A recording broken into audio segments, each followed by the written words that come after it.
The Noakhali riots, also known as the Noakhali genocide or the Noakhali carnage, was a series of massacres, rapes, abductions and forced conversions of Hindus and looting and arson of Hindu properties, perpetrated by the Muslim community in the districts of Noakhali and the Chittagong division of Bengal in October-November 1946. A year before India's independence from British rule, it affected the areas under the Ramganj, Begumganj, Raipur, Lakshmipur, Chargalnaya and Samwit police stations in Noakhali district and the areas under Hajiganj, Faridganj, Chandpur, Laksham and Shodagram police stations in Tipura district, a total area of more than 2,000 square miles. The massacre of the Hindu population started on 10 October, on the day of Kojagari Lakshmi Puja, and continued unabated for about a week. It is estimated that minimum over 5,000 Hindus were killed.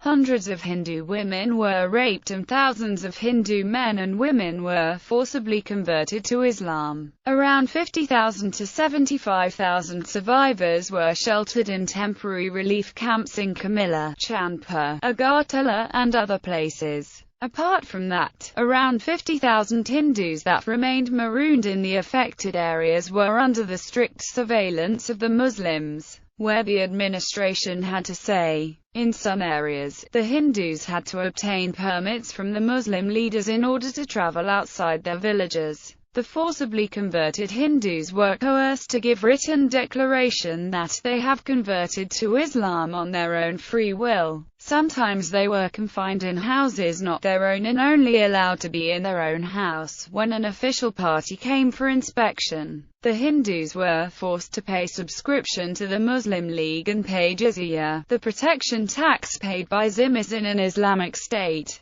Harun Chandra Ghosh Chowdhury, the only Hindu representative to Bengal Legislative Assembly from the district of Noakhali, described the incidents as the organized fury of the Muslim mob. Syama Prasad Mukherjee, the former vice-chancellor of the University of Calcutta and the former finance minister of Bengal, dismissed the argument that the Noakhali incidents were ordinary communal riots. He described the events as a planned and concerted attack by the majority community on the minority community. Mohandas Gandhi camped in Noakhali for 4 months and toured the district in a mission to restore peace and communal harmony. However, the peace mission failed to restore confidence among the survivors, who couldn't be permanently rehabilitated in their villages. In the meanwhile, the Congress leadership accepted the partition of India and the peace mission and other relief camps were abandoned. The majority of the survivors migrated to West Bengal, Tripura and Assam. Prelude.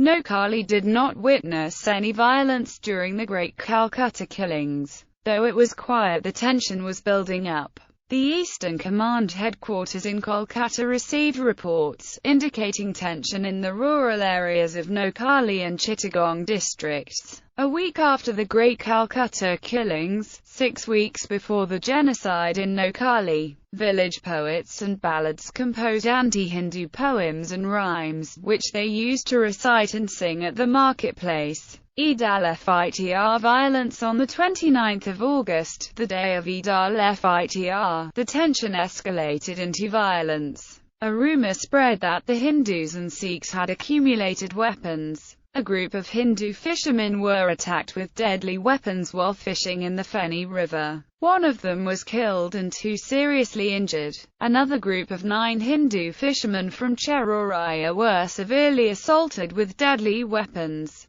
7 of them were admitted to hospital. Devi Prasanna Guha, the son of a congressman of Babapur village under Ramganj police station, was murdered. One of his brothers and a servant was assaulted. The Congress office in front of their house was set on fire. Chandra Kumar Karmakar of Manpura was killed near Jamalpur. Jamini Day, hotel worker, was killed near Ghoshbag. Ashu Sen of Devisingpur was severely beaten up at Tadumiahat at Chhaparvati. Rajkumar Chowdhury of Banswara was severely assaulted on his way home. All the properties of 6 or 7 Hindu families of Kanachar were looted. At Karpara, a Muslim gang armed with deadly weapons entered the house Ajade of Majumdar and looted properties worth Rs. 1,500. Nakul Majumdar was assaulted. The houses of Prasanna Mohan Chakraborty of Tatakil, Nabin Chandranath of Muralipur and Radhav Charan Nath of Latipur were looted.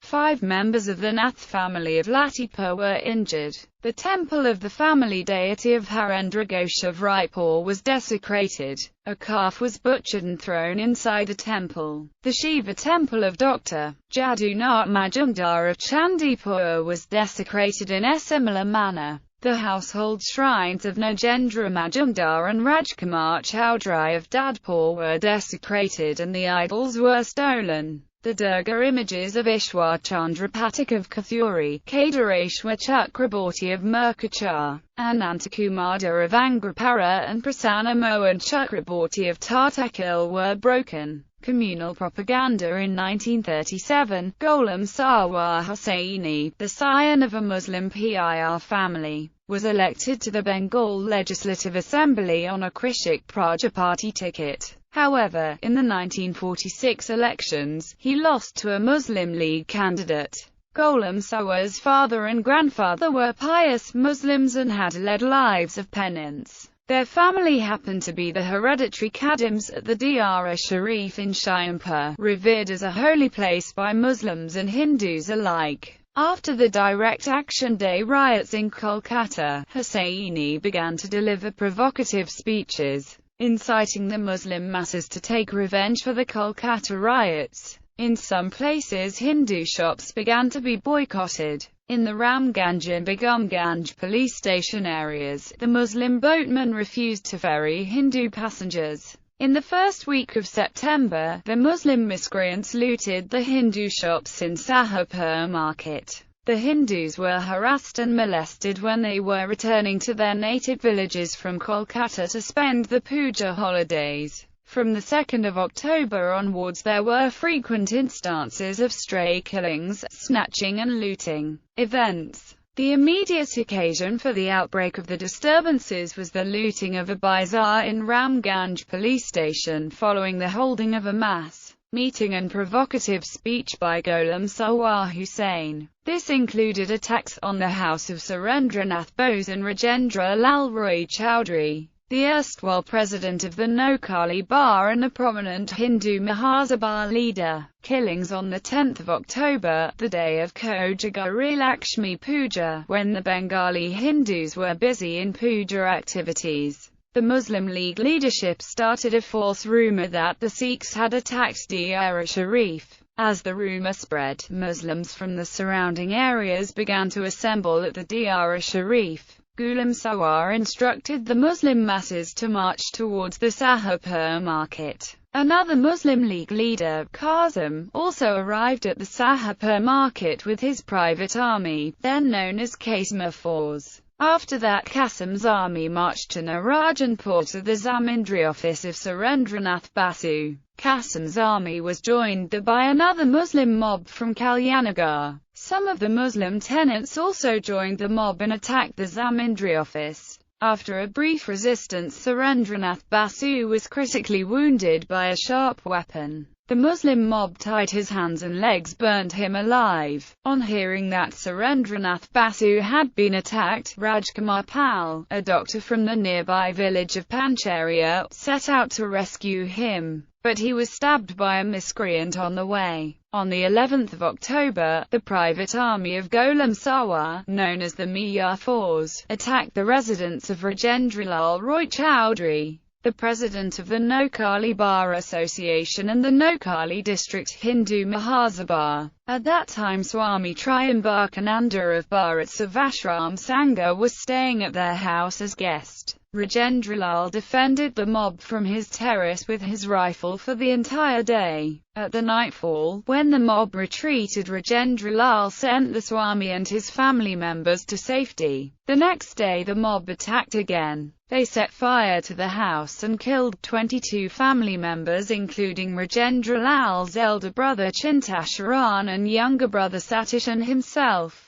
The severed head of Rajendralal Roy Chowdhury was presented to Ghulam Sawar on a platter, and his 2 daughters were given to 2 of his trusted generals. According to Suchet planner, Rajendralal Roy Chowdhury had followed the footsteps of Shivaji and Guru Gobind Singh and became a martyr, defending his faith and family honour. Acharya Kripalani, a staunch believer in non-violence, held that the resistance offered by Rajendralal Roy Chowdhury and his family was the nearest approach to non-violence. After 3 months, Mohandas Gandhi, while touring Noakhali, visited their gutted house. On the 11th of January 1947, the corpses of the Roy Chowdhurys were exhumed from a swamp in Azampur and brought before Mohandas Gandhi's prayer assembly at Lamchar High School. After the prayers, the corpses were cremated according to Hindu rites. On the 12th of October, the residence of Chittaranjan Dutta Ray Chowdhury at Shayastaganj under Raipur police station was attacked by a Muslim mob. He took all his family members to the terrace and began to defend the attackers with his rifle. Heavily outnumbered and running out of ammunition, he used pump-to-fire water cannon on the attackers.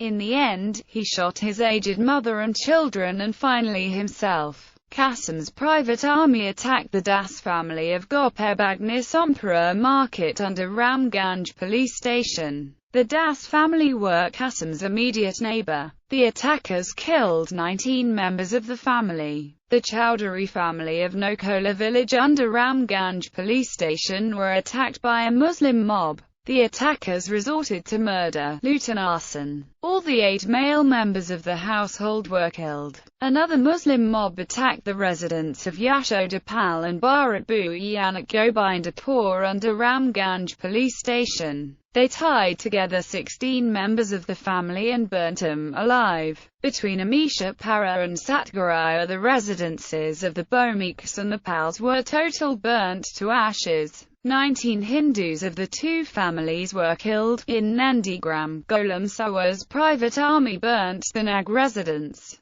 the post office and even the school founded by Ramani Nag. The Hindus from the nearby areas had taken shelter in the Nag residence and initially the police protected them. When the Ghulam Sawar's private army initially attacked the Nag residence, the attacks were repulsed by the police. The attackers then resorted to indiscriminate looting in the village. An aged man named Kunja Karmakar was burnt alive. On the 13th of October, at 12 noon, a mob of 200 to 250 Muslims armed with deadly weapons attacked the Hindus in Changargaon. 1,500 mounds of paddy were burnt. The attackers destroyed all the temples. The Hindu women were stripped of their shankar and sindoor. The men were forced to perform the namaz. On the 14th of October, Jojendra Chandra Das, the MLA, from Chandpur, Tripura, wrote to Jojendra Nath Mandal stating that thousands of scheduled caste Hindus had been attacked in Ramganj police station area in Noakhali.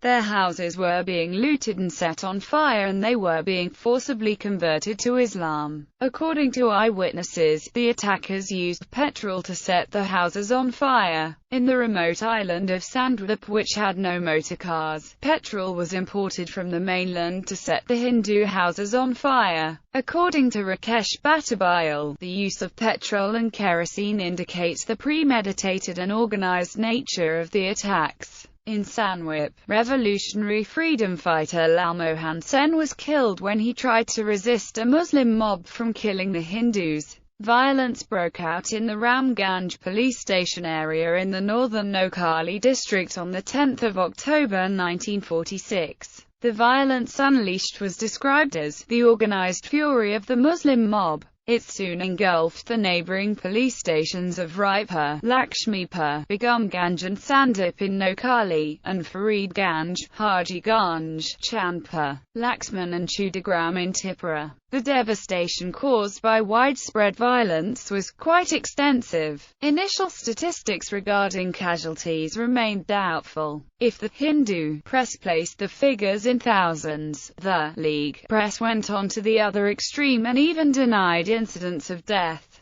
As per Gandhi and Ashoka Gupta's report during visit with Mahatma Gandhi from the genocide site, at least 2,000 Hindus were forced to change their religion to Islam. 6 were forced to marry by force and 1 was murdered. However, the official estimate was 200. Jashoda Ranjan Das, one of Jamidar of Noakhali Nauri, was killed during the riot. He succeeded to save his wife and children, sent him to West Bengal with the help of local Muslims, and stayed with his brothers-in-law. Few months later, with the help of Mahatma Gandhi, the bodies were found. Forcible conversions. Villages after villages were forcibly converted to Islam. The men were forced to wear skull caps and grow beards. The women were stripped of Shankar and Cinder and forced to recite the Kalma. Molavish visited their homes and imparted Islamic teachings. The men were forced to offer prayers at the mosques.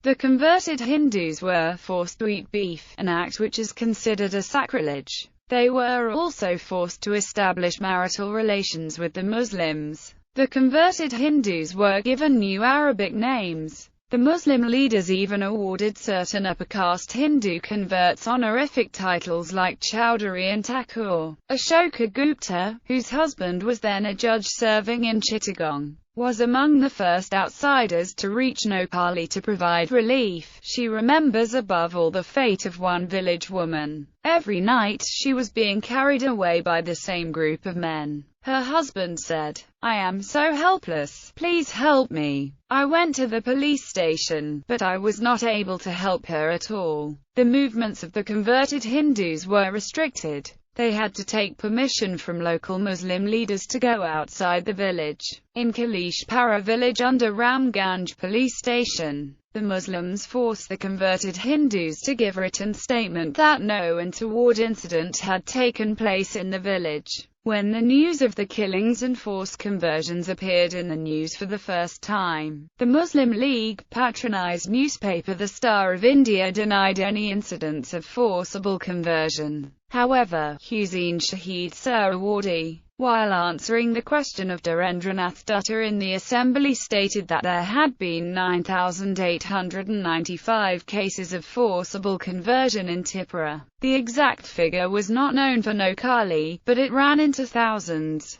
Edward Skinner Simpson stated in his report that 22,550 cases of forcible conversion took place in the 3 police station areas of Faridganj, Chandpur and Hajiganj in the district of Tripura. Dr. Tajul Islam Hashmi concluded that the number of Hindu women raped or converted were probably many times than the number of Hindus killed. According to M. A. Khan, at least 95% of the Hindus of Noakhali were converted to Islam. According to Justice G. D. Khosla, the entire Hindu population of Noakhali had been robbed of all they possessed and then forcibly converted to Islam. Official developments. On the 13th of October, Kamini Kumar Dutta, the leader of the Indian National Congress at the Bengal Legislative Council, he undertook a visit of inquiry to Noakhali on personal capacity where he interviewed Abdullah, the district's superintendent of police.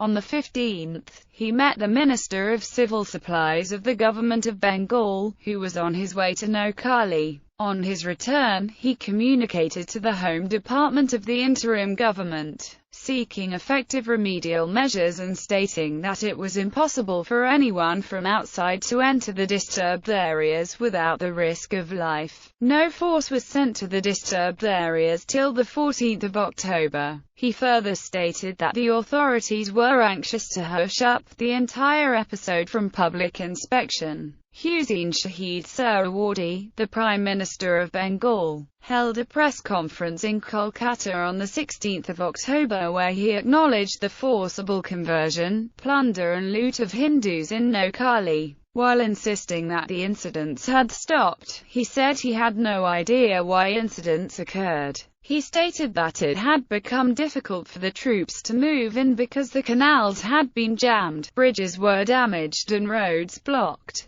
He contemplated dropping printed appeal and warning from the air, instead of rushing in troops. On 18 October, Frederick Burrows, the Governor of Bengal, along with Hussein Shahid Suhrawardy and the Inspector General of Police, Bengal visited Feni by plane and flew over the affected areas. Later, the government of Bengal sent an official team to Noakhali and Tripura to assess the situation. The team consisted of Jogendranath Mandal, the newly appointed member in charge of law in the interim government, Shamsuddin Ahmed, the Minister of Labour in the Bengal government, Abul Hashem, the Secretary of Bengal Provincial Muslim League, Fazlur Rahman, Hamidul Haq Chowdhury, Moazzam Hussain, Malik and B. Wahiduzzaman. On 19 October, Jaivat Rambagundas Kripalani, the President-elect of Indian National Congress, Sarat Chandra Bose, the member in charge of Works, Mines and Power in the interim government, Surendra Mohan Ghosh, the President of Bengal Provincial Congress Committee, Sucheta Kripalani, Major General A. C. Chatterjee, Kumar Debendra Lal Khan and the editor of Ananda Bazar Patrika flew to Chittagong at the suggestion of Mohandas Gandhi. On the way they made a brief stop at Kamilla, where thousands of Hindu victims narrated him the atrocities on them. In Chittagong, they met Frederick Burrows, the Governor of Bengal, who assured them that according to Hussein Shahid Suhrawardy, the Prime Minister of Bengal, everything was peaceful and orderly. He explained the rape and molestation of Hindu women as natural because they were more handsome than Muslim women. On 21 October, Arthur Henderson, the Under-Secretary of State for India and Burma, read out a report from the Governor of Bengal at the House of Commons that stated that the number of casualties were expected to be in the three-figure mark. Sarat Chandra Bose challenged the statement made at the House of Commons, citing that 400 Hindus were killed in a single incident at the office, residence of landlord Surendranath Bose. On 25 October, at a mass meeting in New Delhi held under the presidency of Suresh Chandra Majumdar, the managing director of the Ananda Bazar Patrika and the Hindustan Standard, a resolution was passed demanding the immediate recall of the Governor of Bengal, the dismissal of the Muslim League ministry and intervention of the centre. At a press conference in Kolkata on 26 October, Lieutenant General F. R.R. Bucker, the GOC of Eastern Command, stated that it was impossible to estimate how long it would take to restore the confidence among the affected people.